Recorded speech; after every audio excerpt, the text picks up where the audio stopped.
तकरीर शेर पढ़ने पर मौलाना की गिरफ्तारी हो जा रही, आपके नेता ये बयान दे रहे हैं असदुद्दीन ओवैसी। क्या तकरीर थी और क्या शेर था? वो शब्द आपने सुने होंगे, ऐसा अपमानजनक शब्द जिसका हम इस्तेमाल भी नहीं कर सकते हैं। एक किसी के लिए इस तरह के शब्द का प्रयोग करना क्या उचित है? क्या यह तकरीर है? क्या यह शेर है?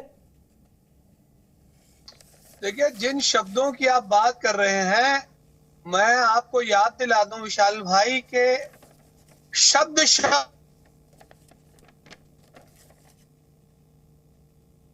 मुझे लगता है कुछ तकनीकी दिक्कत आ रही। दानिश जी जी मैं बताऊं आपको, अगर शब्द की बात की जाए तो वही शब्द हैं जो इस्तेमाल किए गए, वो किसी जमाने में मोदी साहब ने भी इस्तेमाल किए, वही शब्द हैं, कुछ ज्यादा अलग नहीं है। नहीं दानिश जी नहीं, आपको अच्छी तरह से पता है किस शब्द का इस्तेमाल यहाँ पर सलमान अजहरी ने किया है। आगे तो सुनिए, अब आगे तो सुनिए। मैं आपको कह रहा हूं कि जूनागढ़ का जो पहला बनाव बना, मौलाना अजहरी साहब की बात है। मैं आपको बताता हूं, अभी 4 दिन पहले गुजरात के नडियाद के इलाके में भारतीय जनता पार्टी का प्रवक्ता ये कहता है कि असदुद्दीन ओवैसी को मार देंगे, और वो ये कहता है कि कांग्रेस के लोगों को भी मारने की बात करता है। कोई एफआईआर नहीं हुई। मैं आपको बताऊं, अगर गुजरात की बात की जाए तो काजल हिंदुस्तानी नामक एक महिला है, आपने शिकायत दर्ज कराई थी दानिश कुरैशी जी? आपकी पार्टी ने शिकायत दर्ज कराई थी? क्या कह रहे हैं? आपकी पार्टी ने शिकायत दर्ज कराई होगी। बिल्कुल शिकायत दर्ज कराई है, कोई एक्शन नहीं हुआ उस पर अभी तक। तो इसका मतलब जो ये बयान सलमान अजहरी ने दिया है, आप इसको सही ठहरा रहे हैं? आपको अगर शेर, आपको तो इसका सही शेर पता होगा, लेकिन वहां पर एक शब्द हटाकर जिस अपमानजनक भाषा का इस्तेमाल किया उसका विरोध क्यों नहीं करते हैं आप लोग? अगर किसका विरोध किया मुझे ये बताइए, किसको कहा? दानिश किसी व्यक्ति को कहा, किसी समाज को कहा? सुनिए पांडे जी सुनिए, किसी व्यक्ति को कहा, किसी समाज को कहा, किसी जाति को कहा? क्या कहा उन्होंने? दानिश कुरैशी जी, इतने मासूम मत बनिए, इतने मासूम मत बनिए। हम तो किसके लिए कहा? बिल्कुल मासूम है। किसकी सभा को वो संबोधित कर रहे थे? किसको वो कहना चाह रहे थे? और किसका समय चल रहा है? आप कैसी बात कर रहे हैं ये? दानिश कुरैशी जी, किसी भी धर्म, किसी भी व्यक्ति, किसी भी संप्रदाय, किसी भी जाति, किसी के लिए भी इस तरह के शब्द का प्रयोग नहीं करना चाहिए। खैर, आप अपनी बात कर रहे हैं। पांडे जी सुनिए पांडे जी, अब के पहले 2 एफआईआर में उन्हें जमानत मिल गई, और आज तीसरे का मामला था मोडासा में। दानिश जी न्यायपालिका अपना काम करेगी। न्यायपालिका, आप जाइए, हर कोई जा सकता है, लेकिन जो असली शेर था उसके साथ छेड़छाड़ करके जिस अपमानजनक भाषा का प्रयोग किया, उसके बाद असदुद्दीन ओवैसी इसको कैसे सही ठहरा सकते हैं? क्या ये तकरीर है? क्या ये तकरीर है? असल तकरीर क्या थी? असल जो शेर है वो क्या है? मैं वही तो कह रहा हूं कि आगे 2 मामलों में जमानत मिली, एक जूनागढ़ में मिली और एक सामखियारी कच्छ में मिली। चलिए दानिश जी, हमारे साथ संगीत रागी साहब जुड़े हुए हैं। संगीत रागी जी, उस पे जमानत दी गई। संगीत रागी जी, जो असली शेर है वो तो ये है जो आम तौर पे इस्तेमाल किया जाता है, कुछ देर की खामोशी है, फिर शोर आएगा, तुम्हारा सिर्फ वक्त आया है, हमारा दौर आएगा। लेकिन सलमान अजहरी ने तुम्हारा शब्द की जगह जिस अपमानजनक भाषा का प्रयोग किया, वो असदुद्दीन ओवैसी को गलत क्यों नहीं लग रहा है?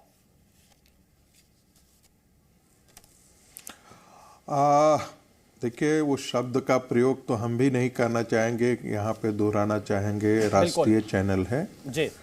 वो बहुत अपमानजनक शब्द है, और ये उसमें एक पैन इस्लामिज्म के साथ साथ ये एक षड्यंत्र की बू भी आती है कि ठीक है, आज हिंदू बहुल है और कल जाकर के हम इस्लाम बहुल हो जाएंगे, फिर हम बताएंगे तुमको कि इस देश में क्या है।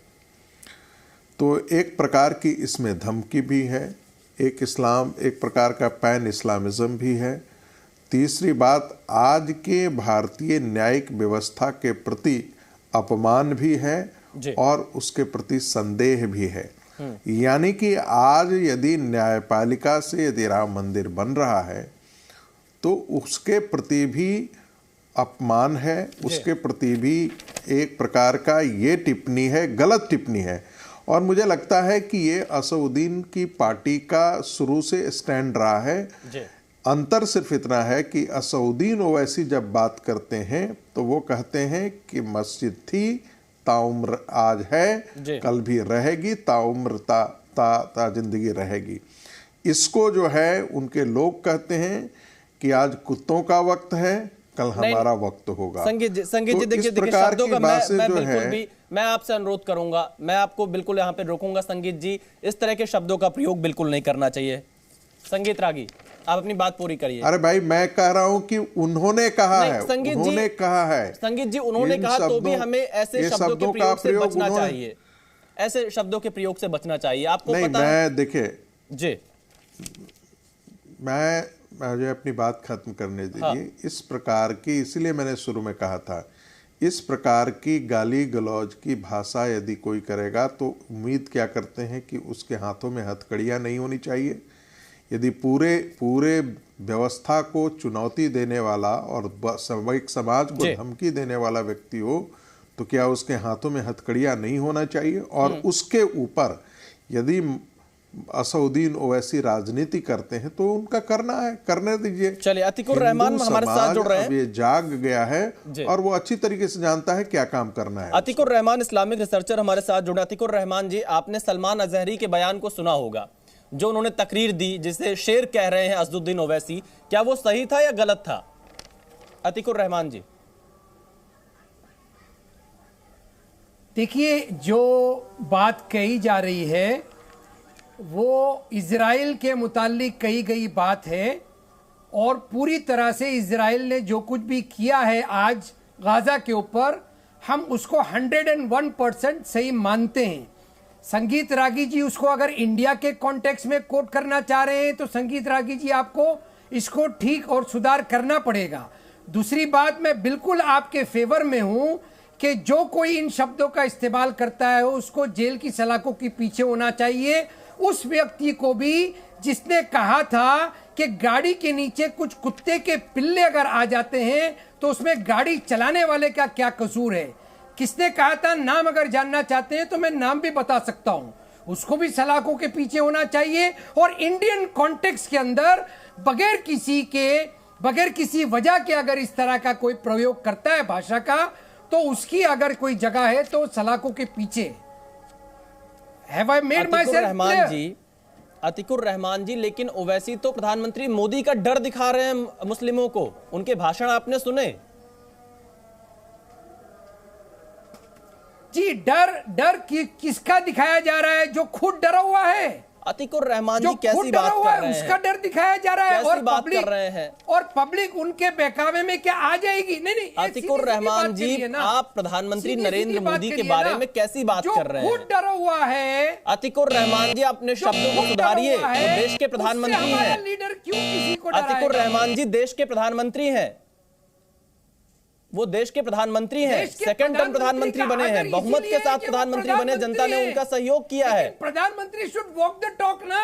कई राज्यों में उनकी सरकार है, उनके नाम पर बीजेपी को वोट मिल रहा है, जनता उनको प्यार कर रही है। आपको ये चीज समझ में नहीं आ रही, आप डराने का प्रयास कर रहे हैं। नहीं, एक सेंटेंस और मेरा सुन लीजिए बराए मेहरबानी। जो व्यक्ति प्रधानमंत्री आज है, हम उनका सम्मान करते हैं। उसी प्रधानमंत्री ने अयोध्या के मंदिर के उद्घाटन में सुप्रीम कोर्ट का सम्मान करते हुए उसका धन्यवाद किया। तो आज अगर इलेक्टोरल बॉन्ड सस्पेंड कर दिए गए हैं तो प्रधानमंत्री क्या उसका धन्यवाद? अतिकुर रहमान जी, यही कमी है, आपके पास मुद्दे नहीं है। आप लोगों के पास प्रधानमंत्री के बयानों को लेकर कोई मुद्दा नहीं बचता है, तो इसलिए आप इधर की बात करेंगे, उधर की बात करेंगे। आप कभी डराने की बात करेंगे, कभी धमकाने की बात करेंगे। हम तो देशद्रोही हैं भाई, हम तो आतंकी हैं, हम तो देशद्रोही हैं। रहमान जी, क्यों इतनी नफरत क्यों भर रही है आपके अंदर? इतनी नफरत क्यों है? कौन किसको डराएगा भाई?